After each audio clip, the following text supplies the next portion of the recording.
ئێستاش سێوەخان وەک ئافرەتێکی خەڵکی بادینان دە قسە و باز دەکات فەرموو سێوەخان. ئەم ئەڤولبەرێ کۆم بووینە ji بۆ پشتەوانیا گرتیەت خۆیەت سیاسی بەهدینا ڕۆژنامەوان و ڕەوشەمبیر و مامۆستایên me zîndan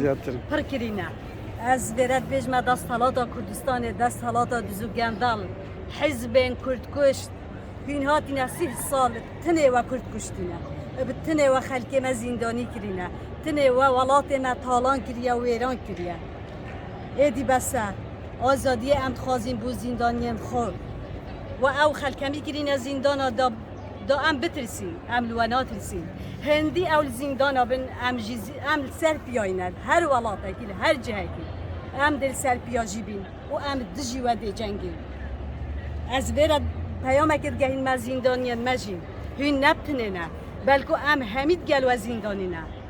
ام همید گل و داینه پروح گیان هندی هین زندانه بن ام جی دل سر پیا بین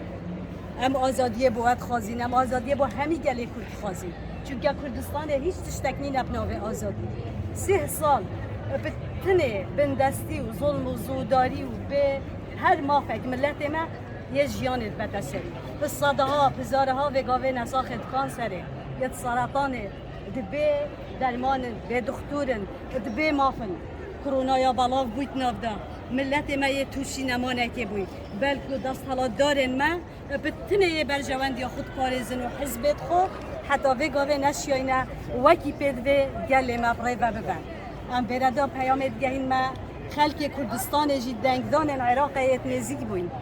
گرین گهین باش بزانن دنگا ندنه دست حالا دارن کردستان دزو گندل و جنکوش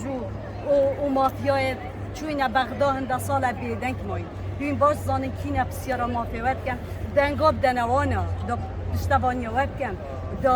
جیان و جیارا و خوش بکن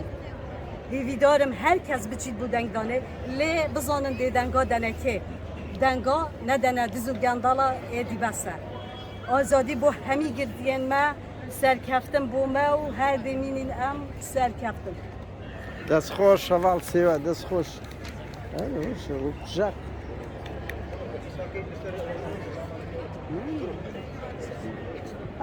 کاک شەماڵ عەلی ئێستا وتارێک پێشکەشەکە فەرموو کاک شەماڵ.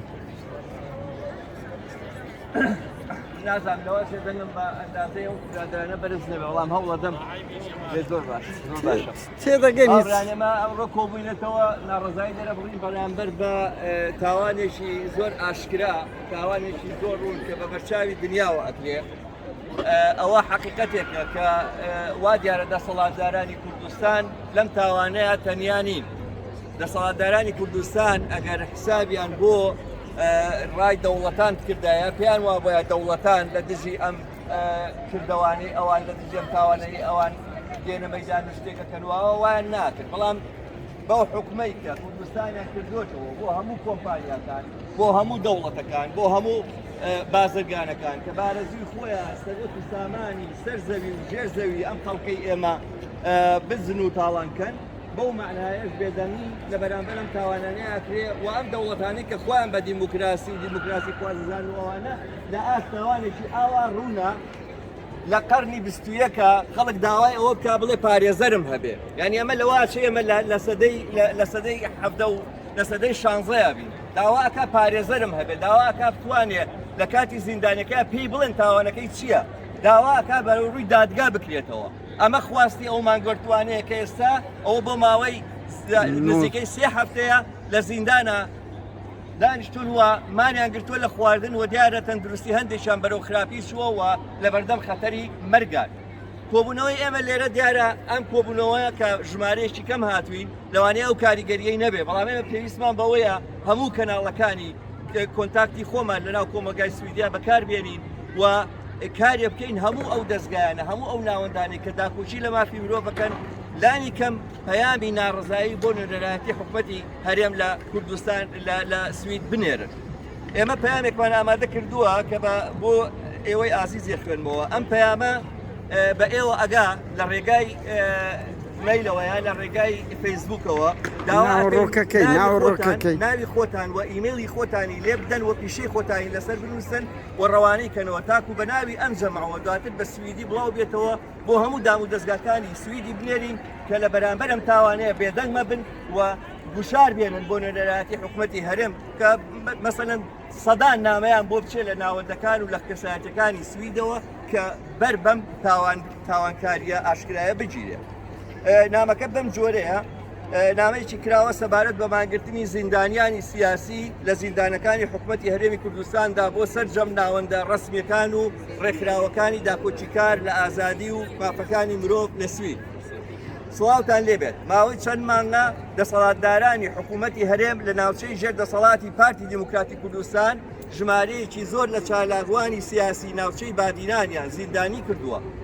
بەشێک لەو زیندانیانە بە تۆمەتی جۆرا و جۆری هەڵبەسترا و دادگایی کراون و ژمارەیەکیان بەبێ ئاراستەکردنی تۆمەتی دیاری کراو لە زیندانی دەستگای ئەمنی ئاسایشدا ڕاگیراون. نە پارێزەریان بۆ دانرا و نە ڕێگای دیتنی پارێزەریان پێدەدرێت. بەشێک لەو بەندیانە کە ڕوبەڕووی دادگا نەکراونەتەوە زیاتر لە ساڵێکە ژیراون و لە زیندانی ئاسایش دەست بەسەرن. ماوەی زیاتر لە 2 هەفتەیە ئەو زیندانیانە دەستیان داوەتە مانگرتن لە خواردن و دۆخی هەندێکیان لە ڕووی تەندروستیەوە لە مەترسیدایە. خواستی ئەو زیندانیانە برێتیە لە پارێزەریان بۆ دابدرێت و فرسەتی دیتنی پارێزەرەکانیان پێ بدرێت، بواری سەردانی کەسوکاریان پێ بدرێت، ئازار و ئەشکەنجیان کۆتایی پێبێت، بەرەو ڕووی دادگا بکرێنەوە بێ لێپرسینەوەی یاسایی لە زیندانە ڕانەگیرێت. ئێمە ئیمزاکرانی خوارەوە کە کوردستانیانی دانیشتووی سویدی داوا لە ئێوەی بەڕێز دەکەین شەنامەی ناڕزایی ئاراستەری خوێنەرایەتی حکوومەتی هەرێمی کوردستان لە کۆڵ بکەن و داوای جێبەجێکردنی خواستی زیندانەکانیان لێ بکەن.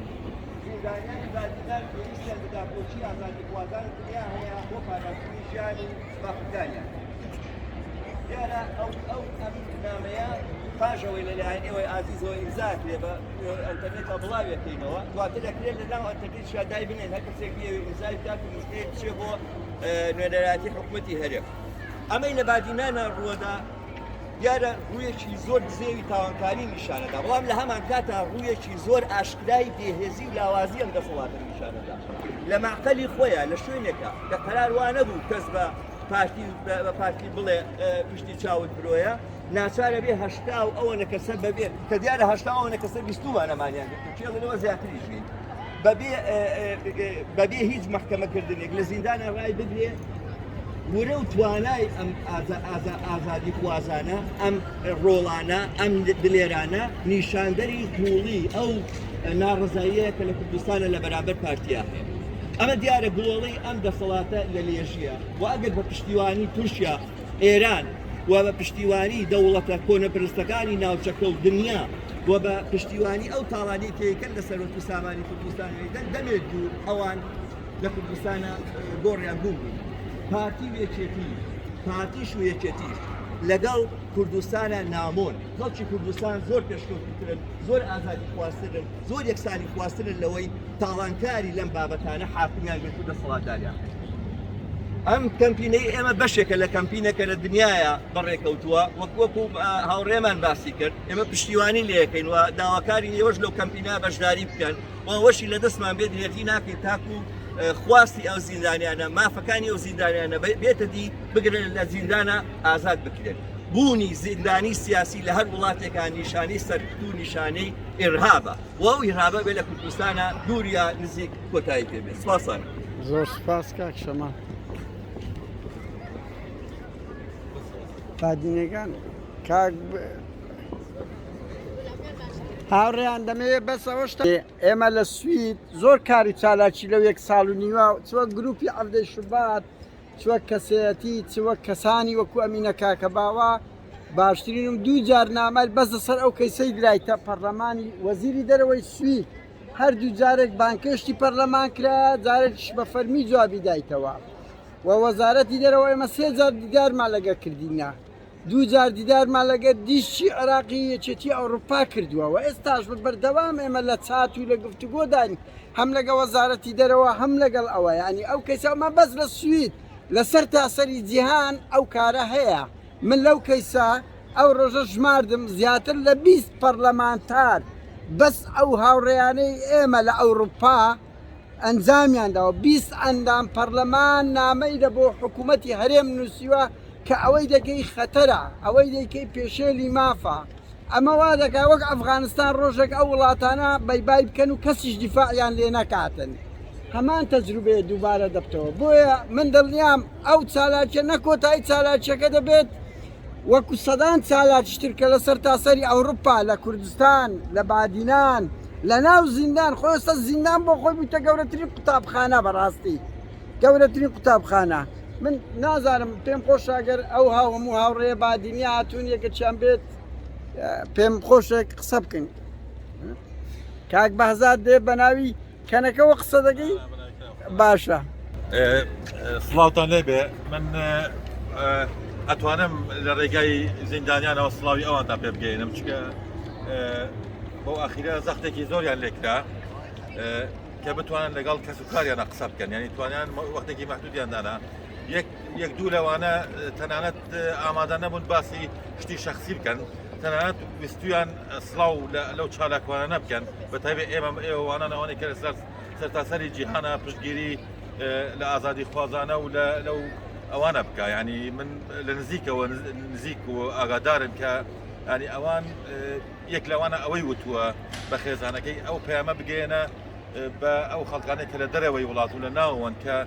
ڕاستی ڕێزی گەیاندۆ سڵاوی گەیاندۆ کە بەردەوام بن ئەوان کە لە زیندانان بۆ خۆیان لە زیندانانین ینی هیچ قسەی شخصیان نەکردووە ئایلیان نەکرد لەگەڵ کەسەکان تەنان ئەوان کردو کە ئێوە بەردەوام بن ئێمە کە زیندانین بەردەوامیە لە خەباتی دژی دیکتاتۆری و دژی ستەمکاری ئەو دەسەڵاتەی کە لە باشووری کوردستانە هەیە دیارە ینی پەرەپێدان و لەگەڵ بوون من لەسەر یەک شتا ڕاستی هاوڕانیم کە ئەڵێ ئەوانە بڵێن چالاکوان ڕۆژناوانی بادینانن ئەوانە ڕۆژناوە چالاکوانی هەموو کوردستانن ینی من لە نزیکەوە مەجموعەیەکیان باشە ناسم ئەوانە هیچ ئەوانین بەڵام ئەوانە خەڵکی ئەوێن بەڵام ئەمانە چالاکوان و بڵێن بەرخۆدەری هەموو کوردستانن کە مامۆستا بەدەل بەرواری داوای موچەی خۆی بەتەنیا ناکە داوای موچەی خەڵکی کفری و خانەقین و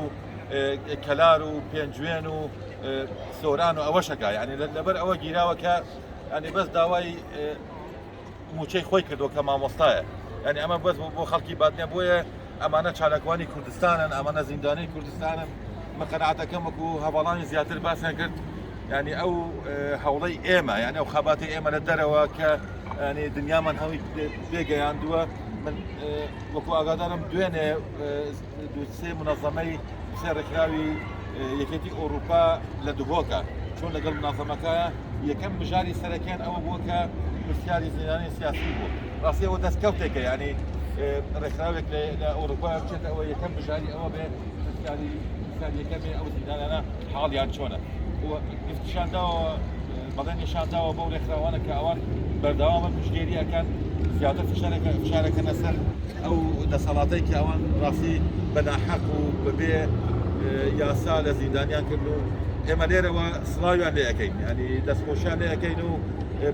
کارێکی پیرۆز دەکەن من ئەوێ ئەوەش ڕابگەێنم کە ڕاستی کەیسی بادینان ینی کەیسی ئەو چالاکوانانەی کوردستان کە زیاتر خەڵکی بادینانن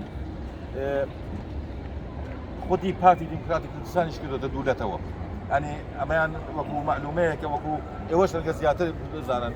ینی بۆتە دوو تەرەفی لەناو خودی پارتی دیموکرات خودی بنەماڵەی دەسەڵاتی ناو پارتیشەوە ینی وای لێ هاتووە کە ینی بڵێن بابەتێکی هاکەزایی نییە بڕوە دیارە ئەمەیان من لەو قەنەعاتەیەم و خەڵکی ئازادی خوازی بە تایبەتی لە مەنتەقەی دووهۆک و لە مەنتەقەی بڵێن بادینان بەگشتی تاسیرێکی زۆری لێ کردووە ئەشی بینن ئەنجامەکانی ئەو هەڵبژاردنە چۆن تاسیر لە دەسەڵاتدارانی بە تایبەتی دەسەڵاتداری پارتی دیموکرات کوردستانەکە ئێمە لێدا ئەڵێن سەرکەوتن زۆر بەخێر بێن سەرچاو بەخێر بێن